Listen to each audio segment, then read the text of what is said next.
she's not gonna.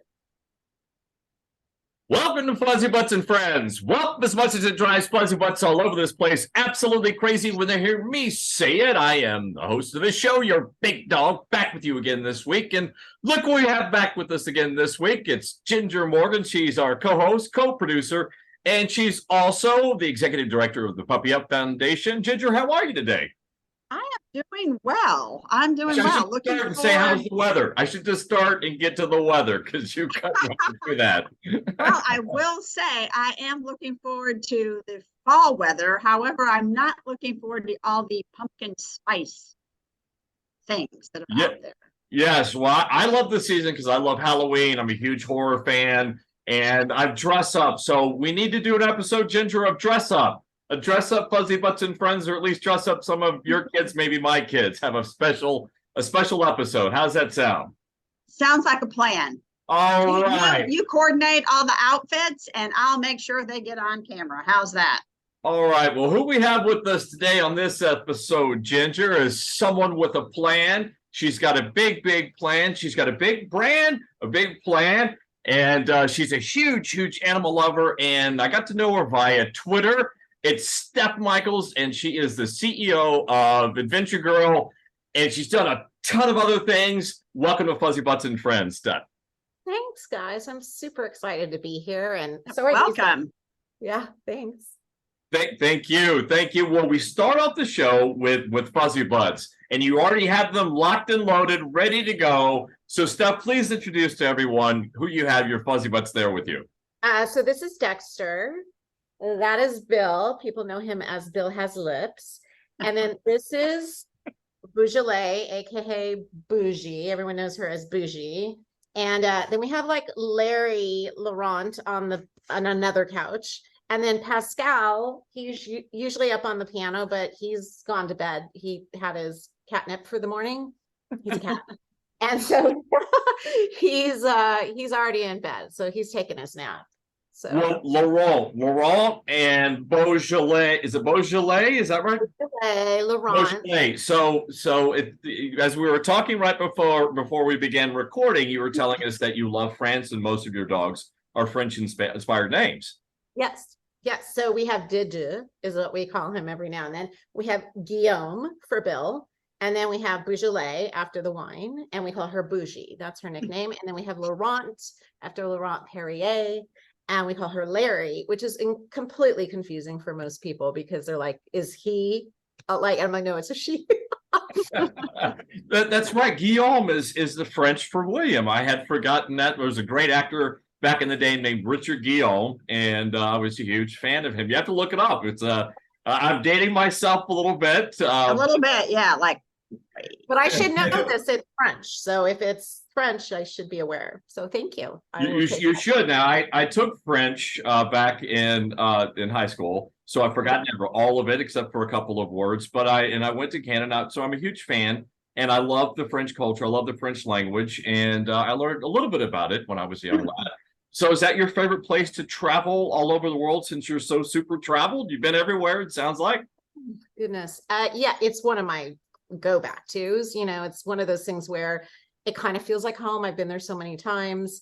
We have French friends there, and it's just a great place. I love the French. I love their mindset. I'm Italian, so my family's Italian, and I always, growing up in the Italian households, I'm always like, Italians are steeped in tradition, but the French are completely unhappy in like what the now is, and they're progressive. So they're constantly inventing things and trying to move forward. And I love that aspect about their culture. Plus, gosh, like you're saying, the food, the wine, the beauty of the country from the north. The bread. Oh God, the brie. Yeah, give me a hunk of brie and a loaf of bread and go sit by the Seine, and yep. I'm happy. Indeed. So tell us, since you've been around so many places, and that's just one of your many favorite spots to go to. Tell us about Adventure Girl. Well, actually, let's start with your origin story. Let's start where you began, and then progress to what you're doing now. And so let me start with the question: have you always been, the easiest question, have you always been a lover of Fuzzy Butts? Yes, of course. How can you not live without them? Yes, Without you guys, come on. absolutely. Well, how did you get your start in the world of in the profession of traveling, I guess? Ah, gosh, I always say my parents had told a story at a dinner party once that they had taken me back home. I was about 3 months old to Chicago to meet the family, and all the babies on the plane were like crying and upset, and I was cooing. I was just so happy, and I had big brown eyes, and this little bundle, and so like all the flight attendants were playing with me, and I was having the best time while these babies were melting down. And my parents looked at each other like, she's either going to have a writing career, or because my father was writing at the time, or she's going to be in the air. And it kind of worked that I got both, stumbled on to that. So And that's then how it started. yes, well, I read your CV on your website, and you've done a lot. So I really don't know where to go from there to there. But you journalism has been a big part of your life, though. Yeah. So did you start with journalism and expand to travel from there? Yeah. Well, I mean, I've always traveled. My parents were avid travelers. But yeah, no, I went to J school. I studied journalism, and it got me on the road. And I really wanted to be a war correspondent. That was kind of in the era so many years ago. I'm not gonna but anyway, so many years ago, that I wanted to be a war correspondent, and that was when it was semi okay to do so as a woman. Now, I wouldn't even attempt it, sadly, our world. But yeah, I wanted to go tell people stories, and that's kind of the premise of like what I try to do with Adventure Girl now is I try and give a little history in the stories. I try and say, did you know, to kind of keeping that curiosity moving forward. Yeah, so Do kind of you yes, do you always travel with your, well, actually, let me get to the war correspondent first, because I like that. It's fascinates me, and I find it very fascinating. I watched a documentary by Michael Mann called Witness. Have you seen it?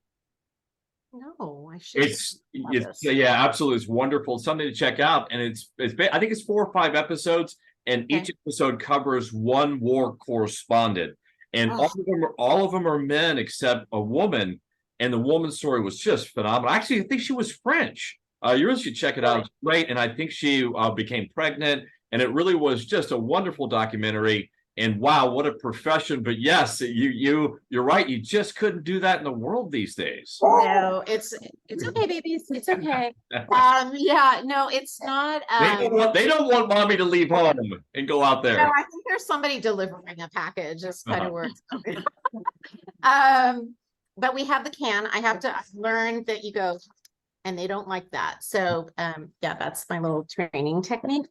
But yeah, so it's just not safe right now, but hopefully one day it will come back around. And listen, I'm one of those girls that I go to the action where some people freeze. Like my husband, he freezes, and I'm like, let's go, like aim towards the gunfire. But yeah. So where's the action these days?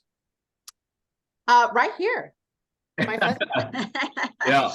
Do you have a show that you do, or is it just through your website and you do video blogs? I mean, how do you record your travels? How do you share your travels with your audience? You have a massive audience and a wonderful following. So how do you share your travels? I do it on TikTok, and now my new favorite thing is Threads. You guys are on Threads? I am not, unfortunately. Oh, come on. Threads is the next Twitter. And well, I actually let's hold off on that. I've got that on their social media and Twitter now called X. So I want to talk to you about that because it's interesting what's going on. But Threads, I thought I've been watching Threads engagement, but that's as reported on Twitter, so you never know if that's true.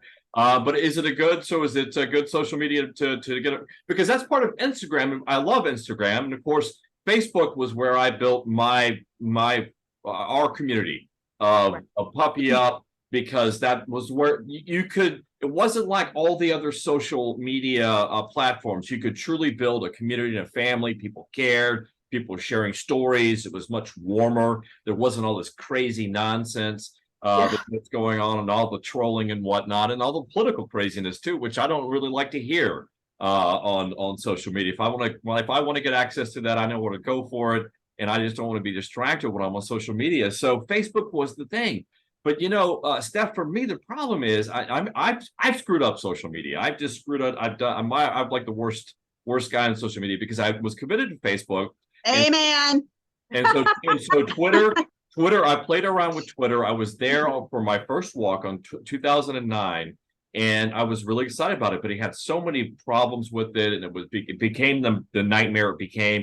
And so I left, and then all the people I got, all the followers, they just went away. And then so I've been back and forth, and when you do that, you lose your following. And so the problem so I never grew a following on Twitter at all. And so I've invested it on Facebook. The problem is Zuckerberg never wanted anybody to challenge his power on Facebook. So he always limited personal accounts to 5,000 people, and that's the way I went. So it always capped my audience. So I find social media to be such a fascinating thing. And now it's just such an important part of life because you have your friends and family, but you also can engage in very important events. So Threads, we should look into Threads, and it is a part of Instagram and Facebook. So I need to check it out.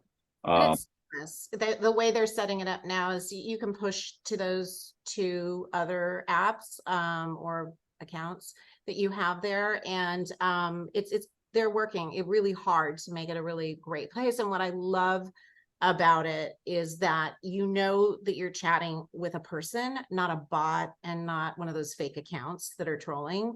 So you do get it's almost like old Twitter where we nerds hopped on.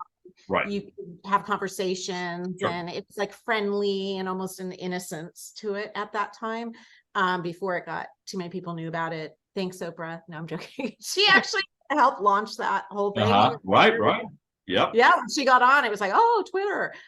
We'd been on there for several years before that, but it's really it kind of is the extension of a Facebook or an Instagram. It really is a place to build a community. So I'm really excited about it. We're in the early, so you might as well hop on now. Well, I will because Facebook is where my animal family is, and that was my beginning, and I'll never leave that. And I just did but I go to Twitter for my art in the NFT community because that's what that community is. They tried it on Instagram, it didn't work, so Zuckerberg scrapped that. So pretty much right now, Twitter is the place if you want to meet artists and build a community, and that's where I do it. But it certainly has its drawbacks, and I'm just fascinated in the difference between. I'm fascinated with what Elon has. Pardon me, I got an Amber Alert going on my phone. Wow. Oh, you both. Oh, so do I. This is the Amber Alert that they've been telling everybody that was going to happen. Oh yeah. Wow, didn't know about it. Okay. Well, it's the emergency whatever, checking to make sure. That's right. It's not an Amber Alert. It's the national. I hope that's right. Not sound that AI is taking over now. The robots. I know. Did you hear about that? That's crazy. Like, oh yeah, people who had vaccines. That's the test. Like it's going to explode. I'm like, it's a crazy place, but in the end, serious people there are trying to conduct serious business and build a community. And whether that serious business is just spreading love and joy and keeping up with your family and friends, social platforms are critical. And it seems like everybody's screwing up. There's a term I use, and I'm going to use it again. It's family friendly, I think, and I want everybody to remember it's called fuckery. And it really means how people can manipulate things for their own personal interests. And the problem I have is that Zuckerberg has his own form of fuckery. So does Elon. So does all the other social platforms. And you think, hey, we're just here just to conduct our business and do the things we want to do. And we have to play the games because inevitably it's games. And it's an unfortunate aspect of our society that we've gamified everything. So while it both fascinates me on the one hand, it hurts me on the other hand, because I don't think I won't say hurt, it frustrates me on the other hand, because we haven't gotten there. But I am curious to see that we'll get there. Is there a platform that we can conduct business, if that's why we're there? It can be a place to exchange information, to get data, and keep it where it's not crazy and insane. and it's just there are distractions where people are doing name calling and things that just Oh, geez, I it's just know. a distraction. It's just like that's not even relevant to what anyone's talking about. More importantly, you could be talking to a bot or you don't even know the person. So Exactly. it's Exactly. it's a chaotic place. And anyway, so my point is the artistic community on Twitter. What I love about them, Steph, is they start their day with good mornings. And I love that. And it's like, good morning. It's just GM exclamation point, and people can do it. And you reply and share art. And so this morning I decided to share it with my aunt, start that tradition or try that tradition with my Facebook friends, family. And so I got on Facebook and just said, good morning. This is how the artists do it. And I love it because it's the way we should start our day. Before we get in the chaos of social media, let's just say good morning. Let's just all agree to start our day that way. And I got to tell you, on Facebook, it went crazy. Like 135 comments by the time I stopped, and I was having to say good morning. I'm like, no, I gotta stop. I gotta prepare for my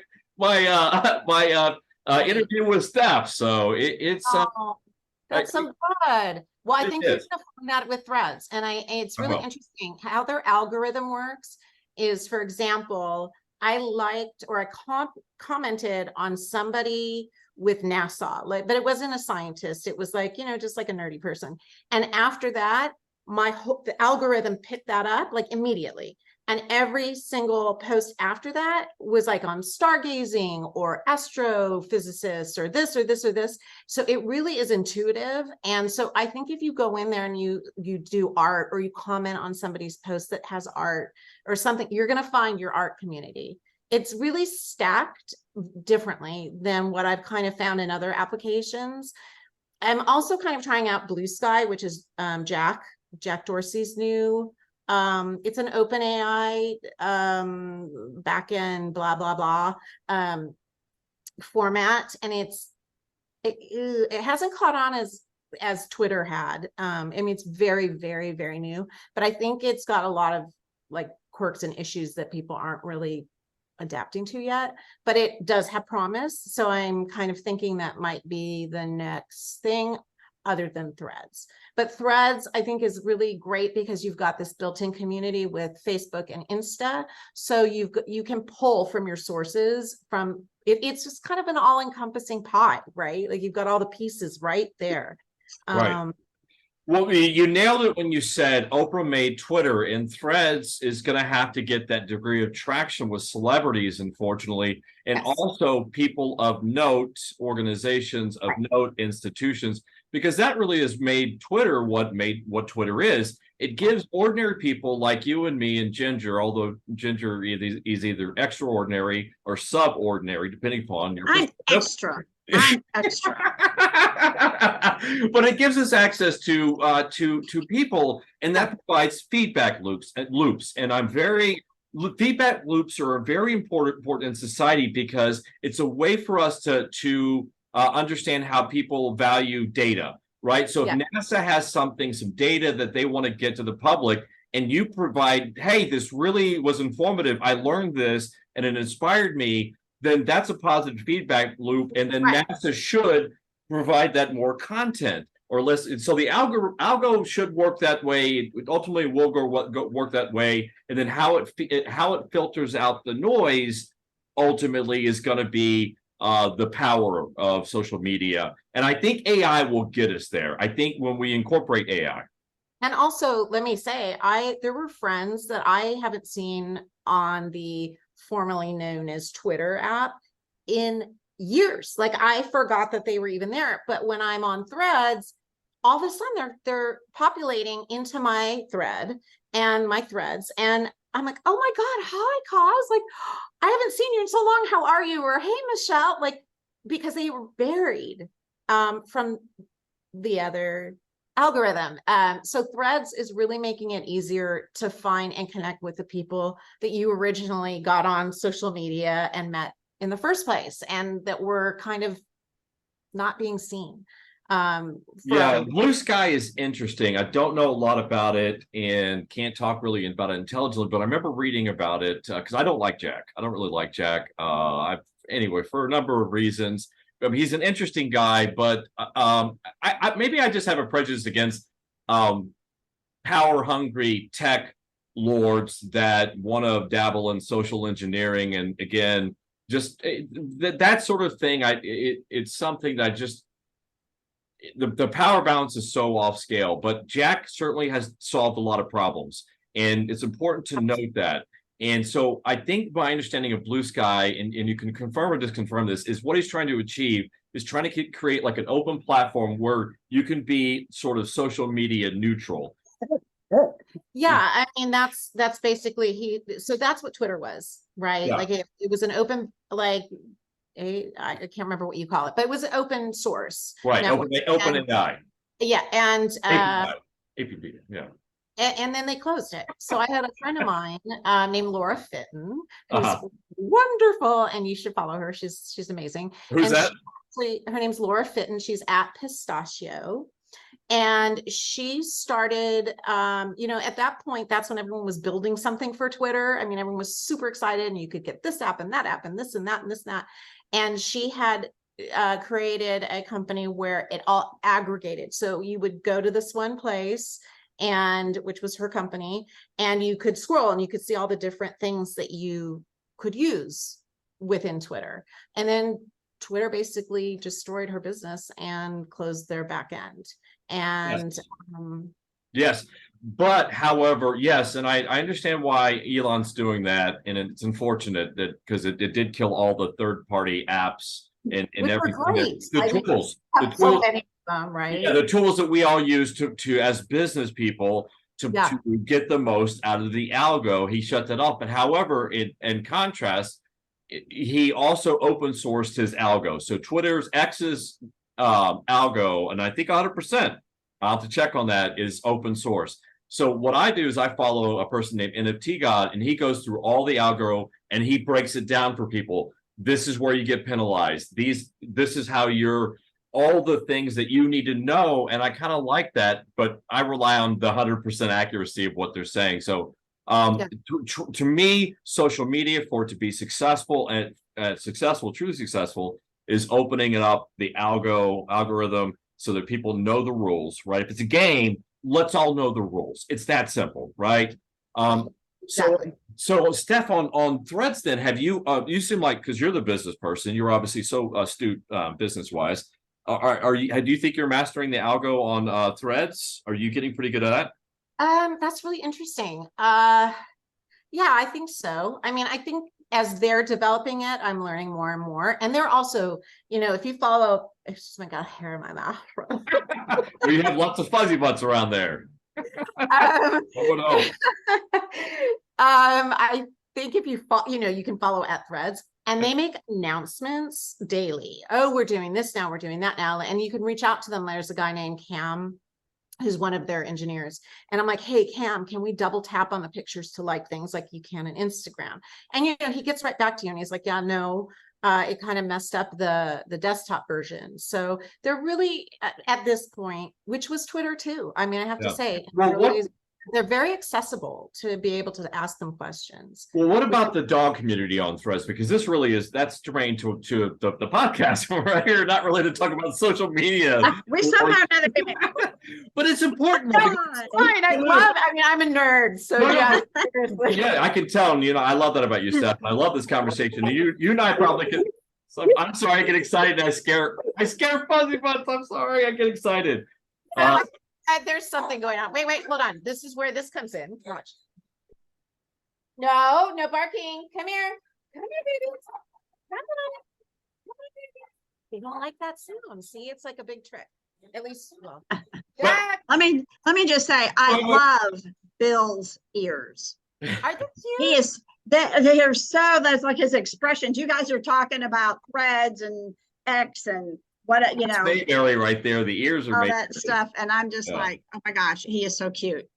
All right, but Ginger, back to the seriousness, and I am serious, is that this is not really an irrelevant conversation, because I'm in the business of helping dogs. We're in the business of helping dogs. Yeah. So being able to communicate and broadcast cancer developments and treating companion animals, and more importantly, putting together a community is extremely. That's my business. That's your business, or it should be your business. I don't know what your business is sometimes, but so it is very relevant, and this is important. Dogs of Twitter sucks. It's horrible. Jack killed it. Elon nailed the last coffin in the Oh. hammered the last nail in the coffin for dogs to tour. But I can tell you, they're only the big dog accounts that remain, and I'm glad they're there. But some of them have left, but they've been there since 2008, 2009, and they just have these big communities, and so they can't leave. But there's no excitement. You go to like the Morris Animal Foundation, you go to Puppy Up, you go to veterinary clinics, you go to any of the pet food companies, any of the animal welfare companies. Even ASPCA, I think it's such little engagement on Twitter, and you go, my God, this is the SPA. How can the SPA only get 1 or 2 likes? How could they not get a retweet on this important issue? And so for me, they're getting buried. It's kind of the same thing with the Friends I hadn't seen in so long. it, I think, it's like you say, it's the algorithms and also the engagement is dropped. I mean, people have gone to TikTok. That's really a main word in our society now. We call it the talk, TOK. But yeah, I mean, I feel like people are sick of the bots and the fake accounts, and so they've moved on, really. And then also the adaptation of being able to stream and videos now. That's why TikTok really, I was part of a promotional team with a company called Musical.ly. So it was music.ly. And what it was a place where it was almost like a MySpace, really, kind of, with music. And so it was really for music and taking the music and using it in like early stage video. This was a few years back. They weren't really getting a lot of traction, and the musicians weren't making enough money. They sold to China and then to, who's the guy? His girlfriend is Nikita. He owns Lahaina. Hey, come here. I have to think of it, but they sold to, they couldn't, the government, our US government wouldn't let China own it 100%. So they had one of the big tech guys come in and buy, own a percentage of it, a conglomerate. And anyway, they changed it to TikTok. So because I was on Musical.ly, I was Adventure Girl, right? Like, so I was doing promotions with them. They bring me in studio and we would do really fun stuff. And it was very engaging. And it was like cutting edge, in the front forward of, music and integrating it into video. And then when they bought it, someone initially grabbed Adventure Girl for TikTok. And I was like, okay, guys, and so it took me about 2 months to try and get Adventure Girl, the moniker, back into my hands, because, the first thing people do when they launch these new apps and stuff is take these monikers. And so finally TikTok got to know me, but by that time I lost traction with them. So Bill, what are you doing? Dexter's hilarious. I love him. He's the first show. I don't know. To the audience that's listening to this that doesn't know what's going on, you got to go to our YouTube channel, fuzzybuttstudios.com, and watch this, because Dexter is stealing the show. He's so Bill. This is Bill. That's Bill. I'm sorry, Bill. My apologies. Guillaume is stealing this. Guillaume. Look at his little lips. Yeah, you got to watch it. I can't describe it. He's the cutest guy. He's the cutest guy, and I love his name.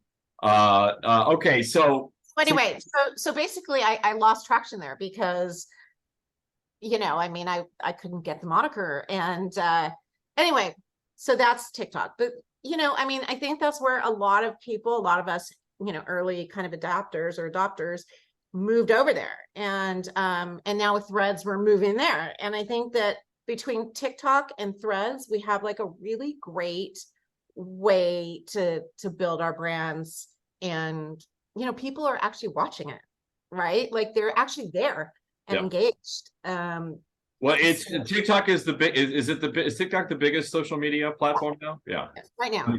Yeah, I mean, until which like who knows if Threads is gonna adapt to that, but I think Threads will initially take over, formerly known as Twitter. I just can't call it X. Do you?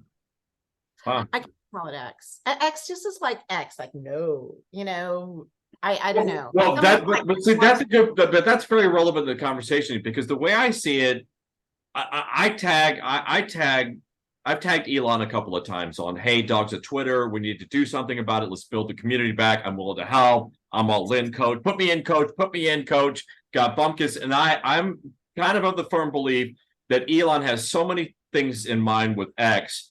He's making a streaming gaming, and that dogs of X or whatever Twitter is so far down on the list. It's not even.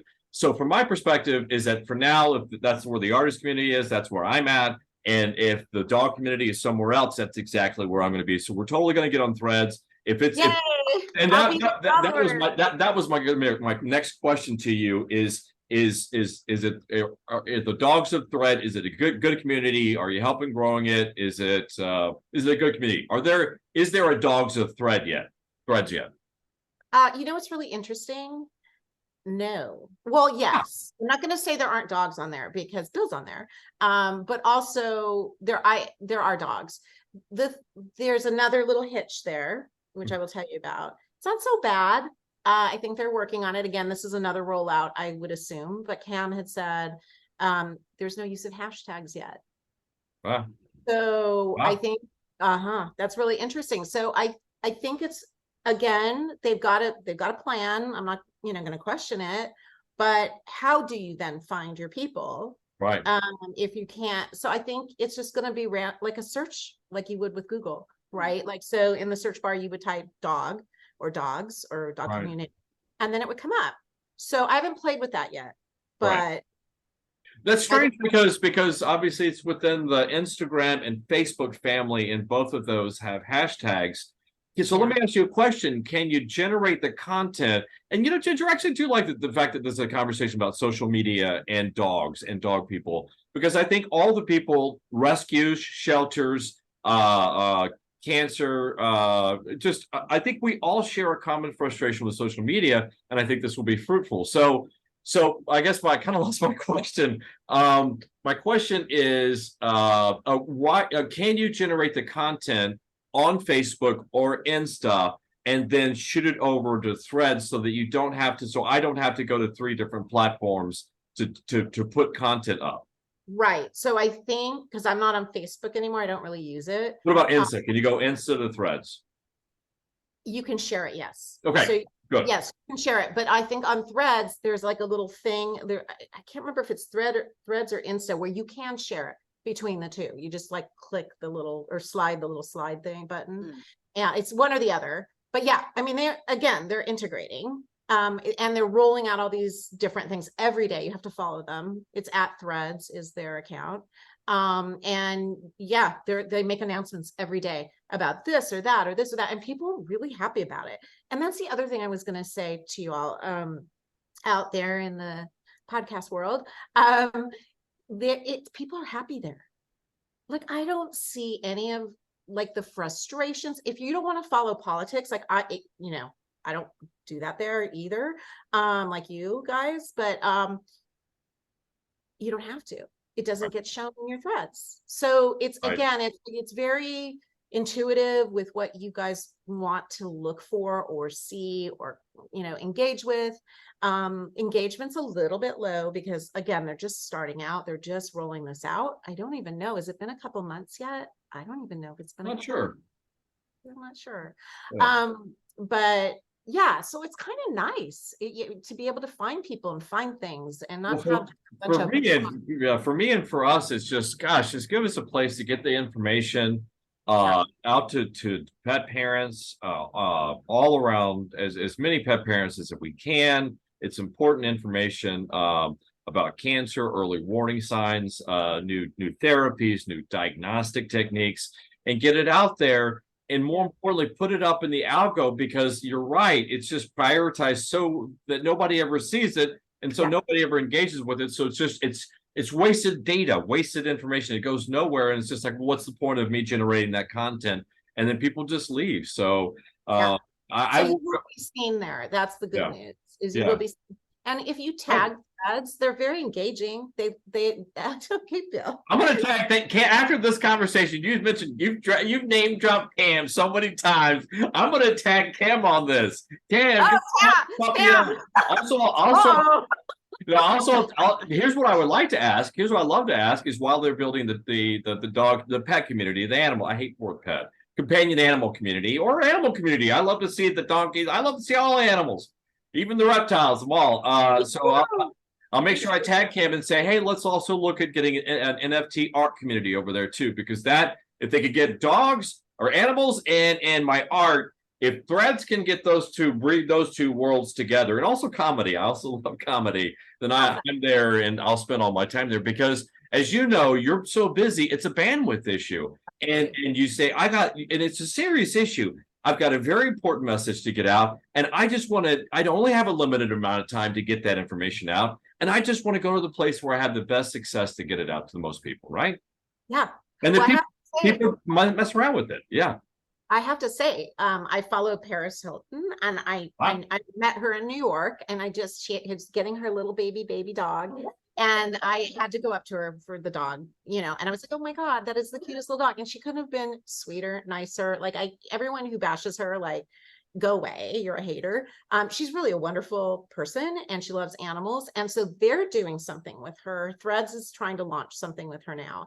They just did an announcement with her. So there you go. So they are starting to engage with the community and all that stuff. Yeah. It will come along as the celebrities will bring more people, it brings more institutions, more engagement. It will come together, I'm sure.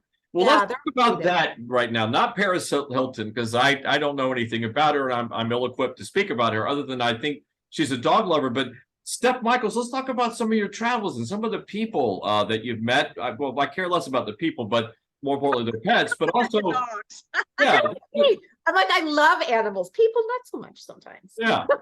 Well, we're fallible and we make mistakes and we're knuckleheads a lot of the times, and some of us can cause some damage. But pets can be, our companion animals can be that way, and we give them a long latitude of forgiveness because they can only be who they are, whereas people cannot be. So that's why. I have no interest in interviewing celebrities. I just want to meet people that have wonderful stories about Fuzzy Butts. So do you have any stories for us? About Fuzzy Butts? Or travels or just your travel. Travel and Fuzzy Butts? Any great stories? Those would be great. Travel and Fuzzy Butts would be great. Funny story. Hopefully it's funny too, guys. So my husband and I went down to Mazatlan, I believe it was Mazatlan, and a little town in Mexico, and they have it was called Isla de Navidad, and it's a little tiny island. You take a little 5-second ferry over to it, and they have like a couple restaurants on there. And meeting us at the little launch, I guess you would call it, where the little ferry goes, it's like a little tugboat, was this dog, and it was a German Shepherd. So imagine the size of a German Shepherd, but the legs of a wiener dog. Was the most pathetic looking little thing. It wasn't little, it was big dog with these little legs. And I was like, oh my God, don't get by the water. You're going to drown. You won't be, you worry about it. So I think it might've been part Basset Hound, actually, to think about it, Basset Hound and Shepherd. It looked just like a German Shepherd. So of course it has the sad German Shepherd eyes, and it followed us into town, and we went and sat at a little restaurant, and I ordered food for it because of course it looked like it was this pathetic dog. Well, everyone walked by was laughing at me, and I thought, well, what the heck is going on? My husband speaks Spanish, and he was like, oh, like the silly American girl feeding the dog. And I was like, what? Well, come to find out, somebody said you don't have to feed it, it lives here, it's the mayor of the town. And I was like, what? He was like, yeah, his name is Too Short, and he's the mayor of the town. So I was like, okay, note to self. I love it. Too Short. Too Short. I gotta go. I love it. I don't know how much you know about my history or know much about me, but I've backpacked 4,250 miles now with my boys, my Fuzzy Butts, to raise awareness for cancer in our companion animals and the Puppy Up Foundation and the work that we do, trying to understand that And so I've been on many travels as well. Mine's on two legs with my forelegs. But I went to a wonderful town in Kentucky called Rabbit Hatch, Kentucky. And there Okay. was he the black lab or was it the white? Was it the Pyrenees? Ginger? The black lab, I Well, think. I thought it was a border collie. No, The dog's picture no. was black and white. Oh yes, you're right. It was a Yes. formerly but it was a town that is this really cool town right on the Ohio River, south of Cincy. And there are artists, multimillionaires, mountain men, crazy people. It's got the craziest assortment of the most interesting characters, and they have a dog as the mayor. And so I think I want to. There should be. You know what? You should do a special. Here's this idea for you, Steph. Start a list of all the places in the world that they have a dog as the mayor, and that's where we should go to. That's the I place. know, right? Well, I don't think Too Short's around anymore, but he did No. have, he was on the website and he did have, like his picture as the mayor.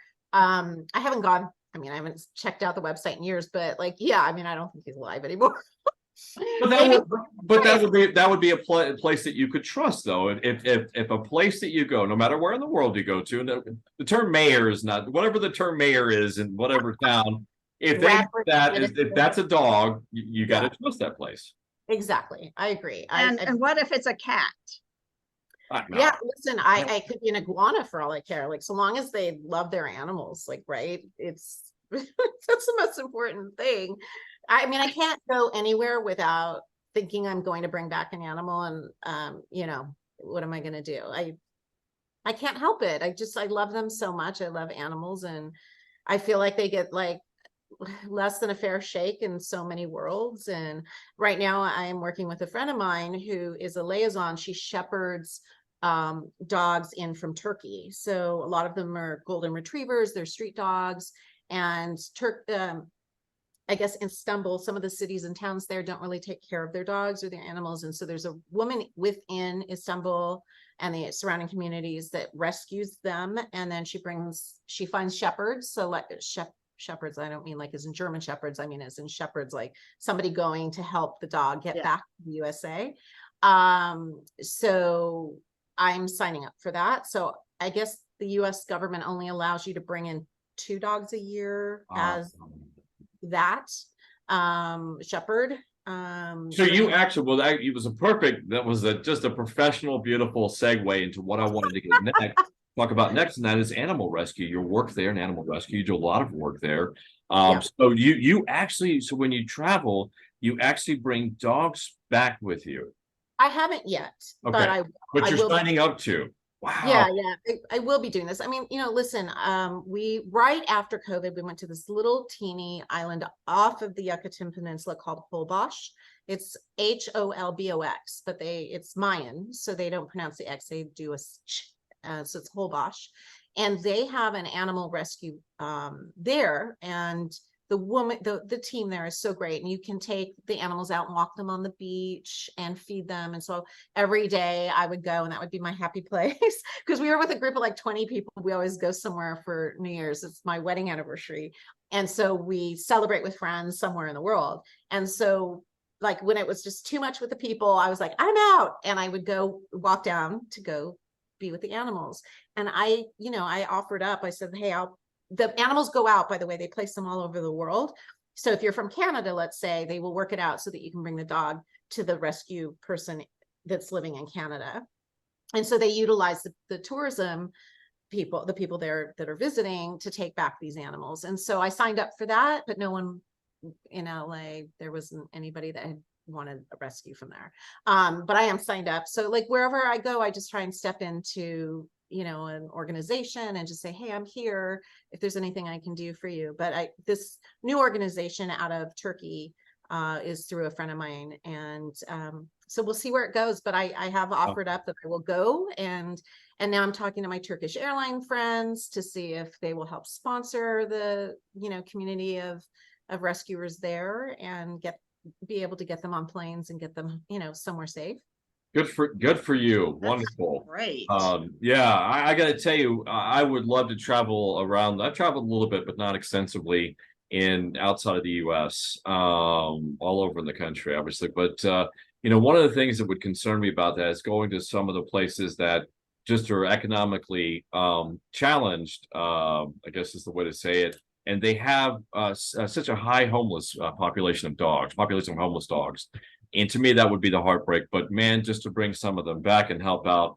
But it's just a big, big, big problem. But I think I found you again. Interesting enough, you and I reconnected. You've been following me for a while on Twitter because the algo says you got to trim everybody down and get rid of people, which is just horrible. But I found you, and you were associated with another wonderful.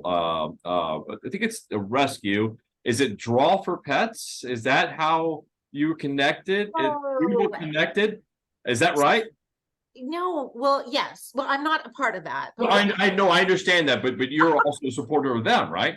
Yeah, so 60 Minutes, or not 60 Minutes, but the World News Okay. had a story about this young girl who had passed away from cancer, sadly, but she had left a legacy of loving animals, and her family continues to this day fundraising to help animals and rescue animals, and they do it through enabling a community. So, for example, elderly people in homes, in different areas, get to draw the image of a pet that's like up for rescue or up for adoption, and then they put it out and they fundraise with those images, with those Wow. art. Oh, that's really neat. I'm sure with you What's because the name of the organization? Because we're going to get them on the show. It's a it's wonderful Draw for organization. Pause. Draw for Pause. And I will shoot you over the link. It's actually on my Twitter.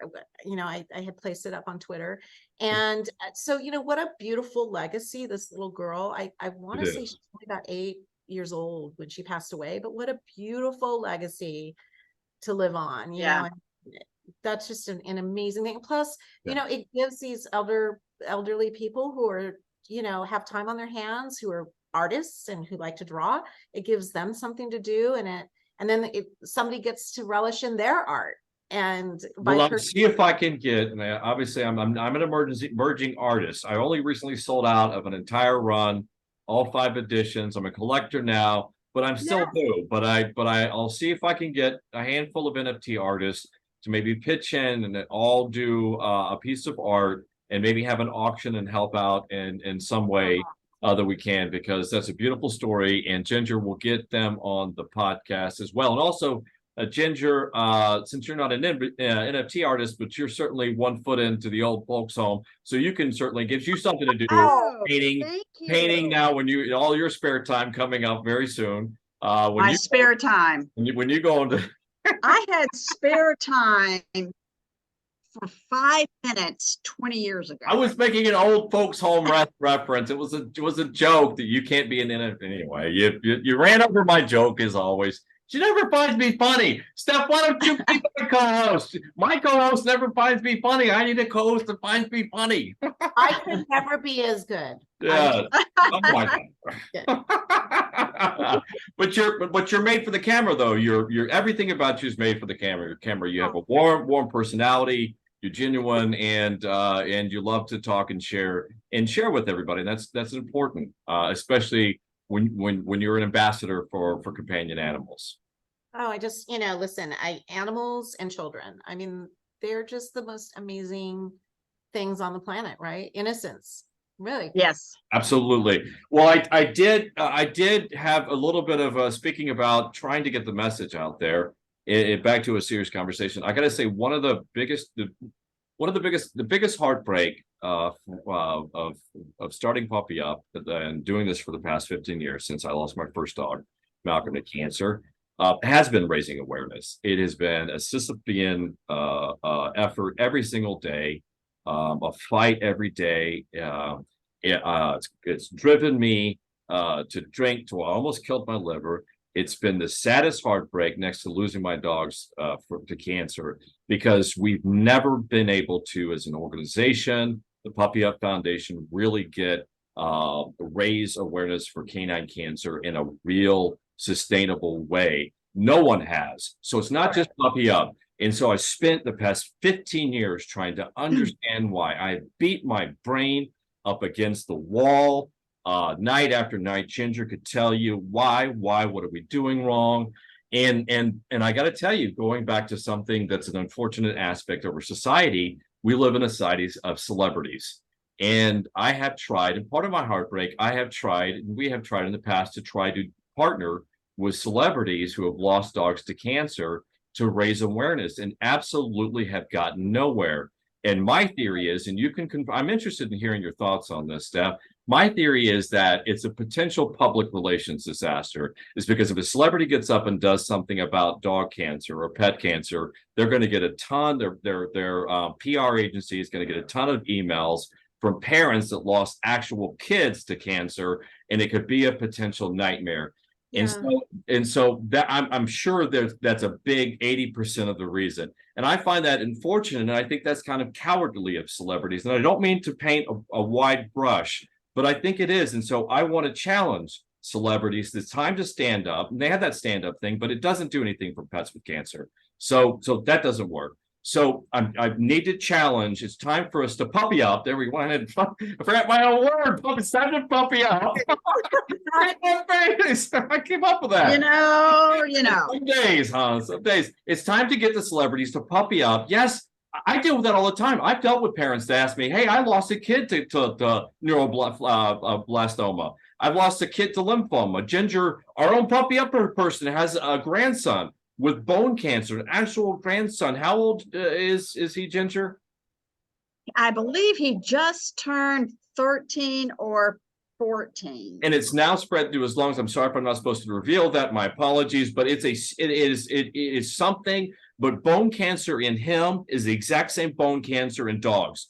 So it's so unfortunate that the public sees it, that we're looking at two different types of cancer, that it's kid cancer and dog cancer. No, it's one cancer. So if we can find a celebrity, I'm also kind of challenging you. We could really use your help, Steph. If you have some connections to help us find a celebrity that has lost one of their loved ones to cancer, one of their companion animals to cancer, to help them to get the courage to do it, because the message that we're delivering, it's not canine cancer, it's not human cancer, it's one cancer, and it's killing all of us. Yeah, So absolutely. could you help us with your connections? Maybe help us get the word out, do you think? Sure. I will put you on the spot. I'm sorry. No, not at all. No, not at all. I have to say, we lost 2 GSPs to cancer. One was bone cancer. We think, you kind of hear things, but maybe from walks, and they say, please, people out there listening, do not use Roundup or any kind of toxic weed killers, grass killers, whatever it is. Try and figure out a different way to go about it. I mean, just in general, for our overall environment, it's in our water, it's getting into our foods, but like I can go on about that.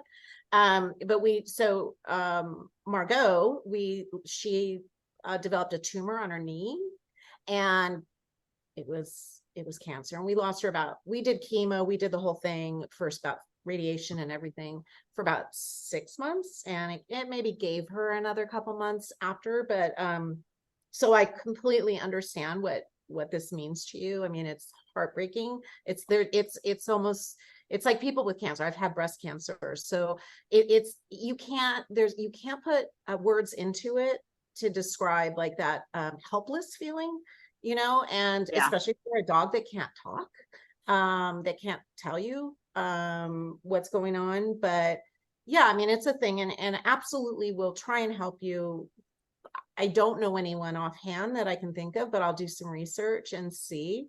I think Matthew McConaughey actually lost a dog to cancer. Sure would be He good. did. And I think he's a good-natured person. And the message, the only message, and I understand it, I get it. And again, I've said I've dealt with the public enough to be able to understand the nature of their concern. But I just want to be able to somehow get the message, hey, look, it's not 2 cancers, it's one cancer, and that's the message we want to get out. And so it's an educational campaign. We're not trying to say, it's not a value, right? It's not a value issue. We're not saying that it's not an either or.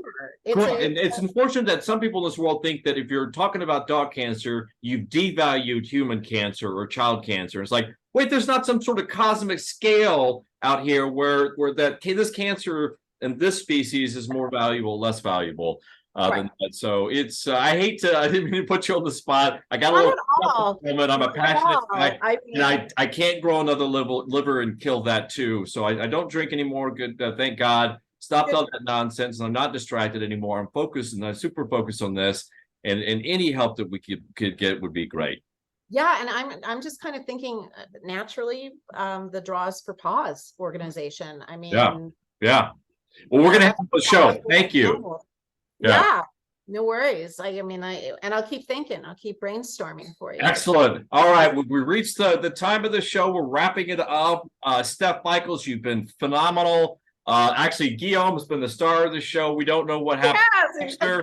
And Beaujolais, I guess he kicked them out. But you've been a wonderful Daisy. Please tell us where people can find you and learn more about Adventure Girl. Well, adventuregirl.com is the website, and just at Adventure Girl across all the platforms. Especially Threads. Especially Threads. TikTok, as we call it, the TikTok. And Ginger's on TikTok. She's a TikToker. I don't get it. It's very successful. I have a hard time. It's a lot of work. Social media is a lot of work. I'm taking a picture for social, by the way. Puppy up. Yeah, it's just, listen, it's yeah, it's a lot. It's just a lot all around. Well, we'll get through this crazy world with our fuzzy butts with us. So but I don't think without my fuzzy butts, I wouldn't get through this world. I would have. Yeah. I know, me neither. Yeah. Well, is there anything else you'd like to leave our audience before we say goodbye about your adventures? Any final message to our audience? I don't know, just love on animals, because, we've got one life out there. It's short, and so are theirs. And, I mean, it's unconditional love you get back from these little creatures, and big or small, it doesn't matter. And just reach out and support any of the organizations that you guys mentioned on your show, and That's people right. that need help and volunteer. And there's not really much to say except just that these guys are special, and so are you guys. Thank you so much for doing this. Thank you. Well, thank you. We will have draw for paws on our show. Thank you for making that connection. It's wonderful to reconnect on Twitter. I've got to, even though you're getting off of it, now that you're getting off of it. No, I'm not getting off of it. I'm just not on it as much. I got it. We'll come say hi to you on Threads. And you know what? Actually, you know what? This video right here, this podcast episode right here will be the first post on. Can I post this on Threads? Yeah. Even if it's an hour long? Sure. Okay, good. Then I'll post it. We'll tag you, and we'll see you soon. Steph Michaels, thank you so much for being on Fuzzy Butts and Friends. Guys. Ginger, did you have any? When we've reached the part of the show, Ginger, do you have a cancer tip of the week from us, brought to you by Puppy Up Foundation? Well, Luke, I think this week we can talk a little bit about, again, we're always preaching early detection. So let's talk about Grayson went to the vet this morning. He has skin issues. And, we went ahead and had a biopsy done so we can make sure that it's not cancer. We don't feel that it's cancer, but you don't know until you have it checked out. So that's kind of my, that's what I preach most of the time. Check for lumps and bumps and early detection. If your dog's, we don't know that Grayson doesn't have cancer. I'm 99.9% sure that it's probably not, but it's that little bit that kind of gnaws in the back of your mind that you just really should just go ahead and have it checked out. Well, thanks, Dr. Morgan. 99.9%. I feel much better. But what I'm glad you, I'm kidding aside, I'm glad you mentioned percentages, because my add-on to what you had to say was going to be that when you discuss the potential of cancer as a potential diagnosis, and Grayson, we think it's very small. But for me, as Grayson's dad and making medical decisions on his behalf, my question is, I asked the veterinarian, I asked them, give me a reasonable percentage. What do you think that is? And no, as the dad, what is that percent? Is it 5%? Is there a 5% chance it could be cancer? And if so, then get the biopsy. Is it 10%? I think mine's, if it's any greater than 5, I want to look at it, especially if it's an aggressive, if it's a potential. Now, unfortunately, it's not a very binary situation. If it's a potentially very aggressive type of cancer and it's a 5% chance, then I would hands down every time. So please talk to your veterinarian. And once you do the biopsy, do a consult with a board certified veterinary oncologist. It's worth the investment. I cannot emphasize that enough. All right, Ginger, thank you and Puppy Up for our cancer tip of the week. And I'd like to You're welcome. No, you're welcome. I would like to thank Steph Michaels and Guillaume and all of our crew for being a part of Fuzzy Butts and Friends. Thank you so much. All right, everybody, you can hear us every Tuesdays. I don't know when I'm going to drop it, but I drop it nonetheless. Every Tuesday on our YouTube channel, fuzzybuttstudios.com. You can also find us on our podcast platform, iHeartRadio or Spotify. We'll see you next week. Puppy up. Talk soon. Bye, Guillaume. I love that guy.